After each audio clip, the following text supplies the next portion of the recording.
Ich bin João. Ich bin 33 Jahre alt. Bin in der Schweiz seit 7 Jahren. Und ich bin Familienvater. Ich habe ein kleines Kind mit 11 Monaten. Ich bin Divon. Ich bin 47 Jahre jung. Ich bin alleinerziehende Mutter. Seit 15 Jahren von einer 21-jährigen Tochter. Ich bin Victor, bin 50-jährig, verheiratet und habe eine kleine Tochter, bald 3-jährig, und arbeite seit 25 Jahren bei der Post. Ich bin Barbara, ich bin 28. Ich arbeite seit fast 5 Jahren bei der Post. Was mir an meinem Job gefällt, ist das Abwechslungsreiche von drinnen arbeiten, draussen arbeiten, Kundenkontakt, arbeiten mit System. Also ich meine jetzt mit Scanner und das Töffli fahren. Finde ich auch noch cool. Ja, mir gefällt, dass ich allein bin, den ganzen Tag und unterwegs. Also ich habe frische Luft den ganzen Tag. Ich finde es mega gut. Auch beim schlechten Wetter. Ab und zu ist es schwierig, aber Hauptsache bist du frei.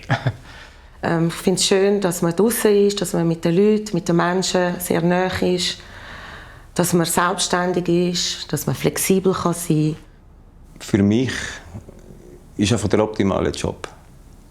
Ja, weil man einfach ständig in Kontakt ist mit Leuten. Wenn man einen guten Job leistet, dann die Leute das auch anerkennen in Form von das Lächeln, Dankbarkeit. Das macht viel aus für einen Mitarbeiter, der den Job gerne macht. Das ist das Schönste, was es gibt für einen Mitarbeiter. Anerkennung. Ja. Aus dem Grund mache ich es so gerne. Ja. Mein Arbeitstag der fängt eigentlich an am Morgen um 4:30, 4:45 so stehe ich auf. Grundsätzlich stehe ich 20 vor 6 Uhr auf. Ja, ich stehe auf um 4 Uhr, jeden Tag. Und ich starte am Arbeiten um 6 Uhr. Ich stehe jeden Tag um 4 Uhr auf. Das ist fest bei mir. Anfangen zu arbeiten tue ich eigentlich um 6 Uhr. Um 6 Uhr fängt dann meine Arbeitszeit an. Pünktlich, weil eine Minute vorher ist nicht gut, eine Minute später ist nicht gut. Man weiss, wenn man anfängt, aber wenn man heimgeht, das wird dann natürlich immer viel schwieriger zu sagen. Wenn ich fertig bin, ist das jeden Tag eine Überraschung. Ich weiß nie, wann ich fertig bin. Wenn du nicht weißt, wann du heimgehst, wenn du ständig musst hören von deiner Partnerin oder deinem Partner ich muss arbeiten und man sollte das Kind abholen. Zum Beispiel, das ist jetzt ein Beispiel, also ich bin natürlich nicht der Einzige, der Kinder hat und das ist ja nicht nur mein Problem, sondern ein allgemeines Problem. Es sind sehr viele Leute, die Familie haben. Im Sommer bin ich sage jetzt mal, spätestens um 2:30, 3 Uhr heim, wenn jetzt genug ist. Und im Winter, ja, ist halt schwierig. Wir haben jetzt in den letzten paar Jahren extreme Ausfälle gehabt, wo ich zum Teil auch bis um 8:30 am Abend gearbeitet habe. Das ist dann, da hast du gar keine Work-Life-Balance mehr. Also, da hast du wirklich kein Privatleben mehr. Ich arbeite 60%. Ich habe 3 Arbeitstage in der Woche, wo ich aber volle 8 Stunden 24 eingeteilt bin. Es ist natürlich nicht so, dass ich nach 8 Stunden 24 einfach aufhören kann, wenn der Arbeitstag noch nicht fertig ist. Das heisst, meine Arbeit ist dann fertig, wenn ich alles zugestellt habe und Nacharbeit erledigt habe und vielleicht sogar noch Vorarbeiten für den Vortag gemacht. Das ist dann manchmal auch ein 10 oder ein 11-Stunden-Tag. Ich habe nachher das Glück und kann mich wieder 2 Tage hintereinander erholen. 100% leider haben das Glück nicht. Und ich sehe auch bei meinen Mitarbeitern, dass dort die Belastung noch mehr gestiegen ist, dass auch gesundheitliche Probleme kommen, familiäre Probleme, man hat keine Zeit mehr. Eben, vor allem Ruhezeit. Also für mich ist wichtig, dass wir wirklich genug Zeit mit meinen Kindern haben und mit meiner Frau. Und dass ich bin am Arbeiten, ich arbeite 8, 9 Stunden, aber nicht, dass 12, 13 Stunden muss arbeiten. Das war früher nicht so. Du hast gewusst, in Weihnachten, okay, dann bin ich vielleicht nicht gerade ansprechbar, dann mal an diesen starken Tagen. Aber jetzt ist das ganze Jahr so und irgendwann einmal ist einfach auch zu viel. Es ist einfach so. Und das ist auch nicht zu viel, weil für mich nur, sondern eben auch für die Personen um mich herum privat. Eben, das Problem ist seit Corona und das explodiert. Und damals wir dann so 300, 400 Pakete ausgeliefert, oder? Und dann hat irgendwann Post gedacht, ja, oh, super, sie schaffen das, oder? Wieso nicht jeden Tag?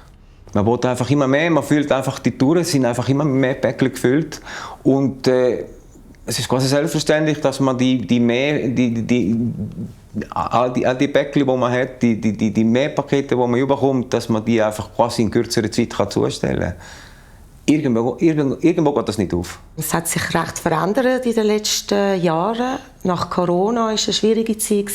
Mittlerweile ist es nicht nur noch Briefpost, sondern für mich auch Paket. Das hat mit kleinen angefangen, Paket. Und jetzt mittlerweile sind es die gleichen Pakete, die Paketpostler zustellen. Und das ist natürlich vom Gewicht her und alles von den Dimensionen her ist das viel grösser und anstrengender geworden. Sprich, körperliche Belastung ist extrem gestiegen. Also Organisation ist auch so ein bisschen ein Problem jetzt und dass unsere Touren jetzt sind mega groß und du brauchst vielleicht ja länger mit so 250 Paketen jetzt als früher mit 300, aber kleineren Gebiet. 230, 250, jetzt sind es auf 270 und irgendwann mal sind es 300. Und ich glaube, der Tag hat immer noch 24 Stunden. Die Touren werden umgestellt, verkleinert, vergrößert. Es ist einfach immer mit Veränderungen verbunden, die uns natürlich auch belastet hat. Und du gehst heim und es ist noch alles da und bist einfach erschöpft. Es ist einfach so. Es ist schwierig bei der Post, wenn man krank ist, weil du lässt ja sozusagen dein Team im Stich. Die Touren müssen aufgeteilt werden, es ist nochmal ein Mehraufwand. Die Post hat keinen Plan B. Also Plan B heisst, dass wenn jemand fällt, die andere muss das Arbeit fertig machen. Wenn das natürlich Woche für Woche, Monat für Monat stattfindet, ist das eine Belastung, psychisch und körperlich, wo man einfach Balance in seinem Leben nicht mehr hat. Und jeder weiß, wenn man psychisch angeschlagen ist und das nagt an der Energie, das nagt am Immunsystem, das nagt an der Kraft. Und daher kommen dann halt auch mehr körperliche Beschwerden, weil man einfach nicht mehr stabil ist. Und das führt dann automatisch zu Ausfällen. Krank sein heisst nicht nur einmal Fieber haben bis 40 oder bis 39, sondern wenn du erschöpft bist und nicht mehr kannst. Ich meine, es ist eine Verantwortung auch. Der Job, du musst auch fahren den ganzen Tag. Du bist mit dem Auto unterwegs, du bist auf dem Trottoir, du musst andere Autos anschauen, es kann alles so schnell passieren. Arbeitssicherheit hat auch mit dem ganzen Stressmanagement zu tun. Also der ganze Zeitdruck, den wir haben, da kommt dann noch der Stress dazu. Man macht sich selber noch mehr Stress, dann kommt noch viel wahr und eben, die Sicherheit ist dann irgendwo nicht mehr gewährleistet, weil dann kommt man krank arbeiten, dann kommt man müde arbeiten, gestresst arbeiten, dann ist man nicht bei der Sache. Man muss so viel beieinander haben und wenn man dann so dermaßen gestresst ist, finde ich, passieren viel mehr Unfälle. Wie gesagt, wir sind jeden Tag unterwegs, wir kennen die Straße wie niemand anders und ich denke, dass wir unsere Idee und unsere Probleme sollten im Ernst nehmen und ist nicht immer so, leider.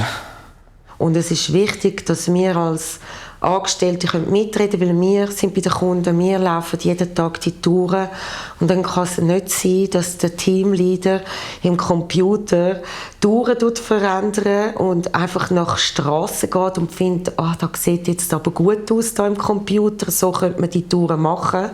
Ist alles vorgekommen. Das finde ich, das geht gar nicht. Das heisst, ja, tönt doch mitreden und wenn wir dann sagen, was wir verbessern können oder was nicht so gut läuft, dann heisst es, ja, nein, so ist ein Prozess und das muss so eingehalten werden. Und uns lässt man dann schlussendlich gar nicht zu. Also, wir werden gar nicht ernst genommen.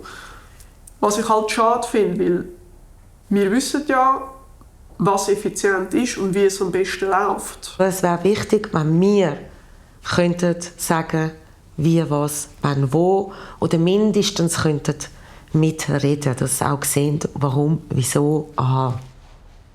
So, also Lohn, wenn du und deine Frau arbeiten, beide, also es ist schon knapp.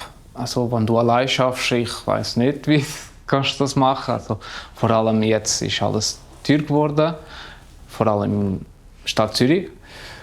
Und ja, also für was das du machst, ich finde so ist wenig Lohn. Ich kann ja nur eins sagen, ich bin lange dabei. Dann habe ich jetzt natürlich auch vielleicht eine Lohnklasse ist ein bisschen anders als einer, der jetzt neu anfängt. Und ich habe Mühe. Also meine Frau arbeitet ja zum Beispiel nicht, momentan nicht. Sie fängt dann irgendwann mal an. Aber es ist eben auch für sie schwierig, einen Job zu finden, wenn sie nie weiss, wenn der Mann heimkommt. Das ist natürlich ein grosses Problem momentan bei uns. Und ich habe einfach Mühe, alle Rechnungen in den Monat zahlen. Und wenn ich jetzt Mühe habe, dann kann ich mir jetzt noch vorstellen, wie es einem geht, der jetzt bei der Post anfängt und dann noch weniger Lohn hat, Anfangslohn. Also krampfst wie ein Double und dann kannst du nicht einmal Rechnungen zahlen am Schluss. Zu wenig. Also es ist für das, was wir eigentlich leisten müssen und wir immer mehr von uns fordern und auch flexibel zu sein. Eben flexibel, was heisst das? Dass man uns am 4 Uhr morgens anrufen kann und wir können dann arbeiten. Ist es so, schon zu wenig, sage ich jetzt einmal. Das, was man von uns verlangt, ist es einfach zu wenig. Wir sind bei jedem Wetter draussen. Wir werden verregnet, verschneit. Wir sind an der Sonne ausgesetzt bei über 30 Grad. Ich meine, es ist ja schön, wenn man warm hat, aber es ist auch eine Belastung. Und nein, ich finde absolut nicht, dass wir genug verdienen. Vor allem, dass wir jedes Jahr um eine Lohnerhöhung kämpfen. Das ist einfach eine Katastrophe. Wenn ich ausrechne, seit 12 Jahren bei der Post, was ich jetzt für einen Lohn habe, habe ich das Gefühl, ich verdiene weniger als vor 12 Jahren. Weil einfach die Teuerung und alles, keine Lohnerhöhung in dem Sinn gross bekommen in all diesen Jahren. Und immer das Gleiche, jedes Jahr müssen wir darum kämpfen, das ist anstrengend. Und ich frage mich, warum? Weil von uns wird immer mehr abverlangt. Ich finde, das ist eine Beziehung, die ich eingegangen bin mit der Post und es ist ein Gehen und ein Nehmen. Aber es ist einfach sehr einseitig. Was ich mir wünschen würde von meiner Arbeitgeberin ist, dass sie, wenn sie uns schon eine Möglichkeit gibt, uns zu äußern über Prozess, dass man das auch ernst nimmt. Dass man sagt, okay, da ist ein Problem. Sie wissen, wie man das anpacken müsste. Dass man das dann auch dementsprechend umsetzt. Mit uns. Also, dass man eine Lösung entwickelt mit uns zusammen und nicht einfach irgendetwas Hals über Kopf entscheidet und sagt, so müssen wir es machen. Wenn sich der Arbeitgeber damit befassen würde, die Arbeit machbar für alle zu machen. Dass man gerne arbeiten will. Dass man die Kraft hat, um einfach mit den Familien auch etwas anfangen nach dem Arbeiten. Das wäre das Schönste für jeden Mitarbeiter. Und Sie können sicher sein, da würde jeder gerne arbeiten. Und das ist wichtig. Auch für die Produktivität. Wo sie dann heutzutage so an erster Stelle steht und so wichtig ist. Ich wünschte mir, dass bei der Post jetzt mal so bleiben, wie es ist. Dass es nicht immer mehr Veränderungen gibt, immer von Monat zu Monat, immer wieder ein Reo, immer wieder zusammengelegt. Das ist ein Wunsch. Ja, jetzt ist Black Friday, ja, jetzt ist Weihnachten, ja, jetzt ist Ostern, ja, jetzt ist Sommerferien, ja, ist immer so etwas. Und ich glaube, das wäre mein Ziel, also dass Post wirklich auf uns wirklich mitarbeitet, dass jeden Tag arbeitet auf der Straße, dass mir gehört, also dass Post uns hört. Nach wie vor, ich mache meinen Job immer noch gern. Und ich will, dass er so bleibt. Ich will meinen Job machen, auch in Zukunft, ohne dass ich ein schlechtes Gewissen habe. Ich will Respekt vom Arbeitgeber. Ich will Wertschätzung vom Arbeitgeber.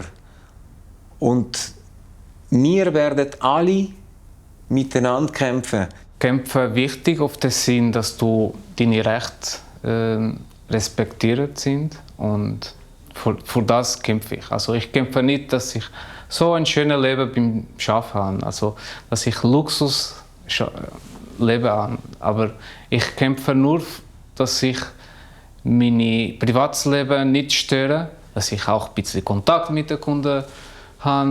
Und das ist jetzt unmöglich, weil wir sind so unter Druck, dass wir so schnell arbeiten müssen. Und du musst wirklich, also du darfst fast nicht Kontakt mit anderen Personen auf der Straße haben. Das ist das Einzige, was wir erreichen wollen, ist ein normaler Arbeitstag. Und das werden wir miteinander schaffen. Weil ich bin nicht der Einzige, der einmal auf die Post gegangen ist und gefunden hat, er hat jetzt einen Job fürs Leben. Es gibt noch mehrere Mitarbeiter, die das auch gerne würden. Und ich will, dass es immer noch so ist, dass ich immer noch die Lust habe, den Job zu machen bis zur Pensionierung. Und dass ich immer noch stolz kann sein auf den Job, den ich mache. Und für das werden wir alle kämpfen. Gemeinsam sind wir stark, das ist eigentlich mein Motto. Ich bin, wie gesagt, 3 Jahre aktiv dabei in der Gewerkschaft Syndikum. Ich mache das gern, sehr gern, weil ich will vorwärts kommen in meinem Leben. Ich will etwas Positives erreichen und gesundheitlich, Lohn, das Kaffee halten, 5 Tage Woche. Also es sind wirklich Angstkultur und. Also es gibt da ganz viele Aspekte, wo man einfach dranbleiben müssen. Und ich hoffe, dass wir das mal wirklich umsetzen können und dass wir auch weiterkommen und dass wir alle wieder Freude haben an unserem Job. Ich hatte sehr Angst, für mich selber und auch für andere einzustehen, wegen der Konsequenzen.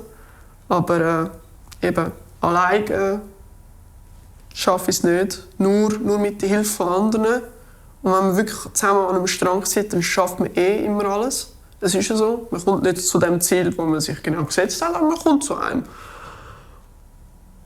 Und nur gemeinsam ist man wirklich stark. Und ja, anders anschauen ist nicht falsch. Kritisch denken ist nicht falsch. Eine Meinung haben ist absolut nicht falsch. Und ich finde, mutig sein kann man zusammen. Muss man nicht allein.